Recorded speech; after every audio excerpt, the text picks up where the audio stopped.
meados da década de 1860. Nos quartéis generais do Paraguai, o ditador Solano Lopes tinha certeza de que sua máquina de guerra, a maior da América do Sul, esmagaria o Império do Brasil em semanas. Para ele, o exército brasileiro era apenas uma força de guarnição desorganizada e incapaz de resistir a uma invasão em massa. Mas o que cruzou a fronteira em resposta não foram apenas soldados de carreira. Foi uma onda humana implacável forjada pelo orgulho, os voluntários da pátria. Eles eram civis, camponeses, estudantes e homens negros libertos que trocaram suas vidas pacíficas pela farda azul escura do Império. Sem a rigidez inicial dos exércitos profissionais europeus, esses homens trouxeram para o fronte algo que nenhum estrategista inimigo conseguiu calcular: uma obstinação cega em combate.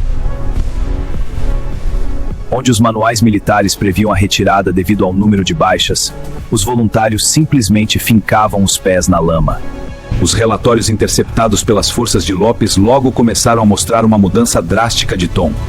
Ali, Heitor, quebrou! Vai ser dinheiro! Que carro com você! Deixa eu ver! Seu! Ô, Bochinho! Eu, hein, Matão! Ó, primeiro do sol, aí, Atibar! Bateram de frente com uma parede de baionetas que se recusava a ceder um único metro. O desdém inicial do ditador paraguaio transformou-se em uma perplexidade paralisante nos campos de batalha do Pântano. As condições no teatro de operações de Humaitá eram brutais. O pântano cobria os soldados até a cintura, as doenças dizimavam regimentos inteiros e a umidade travava os mecanismos dos fuzis. Para qualquer força convencional, lutar naquele inferno de febre e tifo seria motivo para o colapso completo da moral. No entanto, os voluntários da pátria viam na lama apenas um elemento a mais para testar sua resiliência contra o invasor. A prova definitiva veio na Batalha de Tuiuti. O plano paraguaio era perfeito. Um ataque surpresa coordenado de 3 flancos para anular a artilharia brasileira e massacrar a infantaria desprevenida.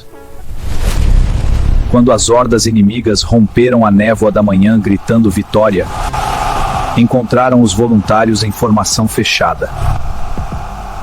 O combate que se seguiu quebrou qualquer lógica militar da época e transformou o campo em um moedor de carne. Sem tempo para recarregar os fuzis sob o impacto da investida paraguaia, os voluntários usavam as armas como porretes e as facas de caça como espadas.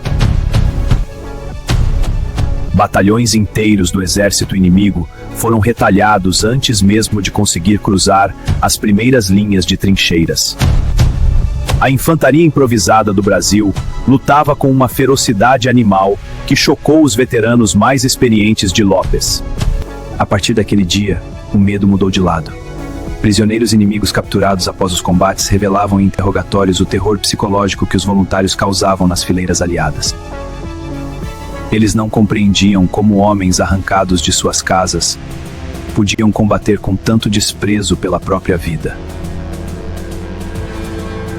A propaganda paraguaia que pintava os brasileiros como fracos e covardes desmoronou sob o peso dos corpos no fronte. A infantaria de ferro não apenas segurou o ataque mais violento da história militar do continente, mas quebrou para sempre a espinha dorsal da ofensiva de Solano Lopes. O exército imperial avançou, empurrando o inimigo de volta ao seu próprio território graças à coragem desses homens comuns. Eles provaram que a têmpera do soldado brasileiro se torna indestrutível quando o que está em jogo é o solo da sua pátria. A saga dos voluntários da pátria é o testemunho definitivo de que heróis não nascem prontos, eles são forjados no fogo da necessidade. Respeita a história e o sacrifício desses bravos que defenderam o nosso país, esmague o botão de gostei e comente a sua homenagem. Inscreva-se no campo de honra para honrar o nosso passado. Porque um povo que esquece seus guerreiros está condenado a perder sua liberdade.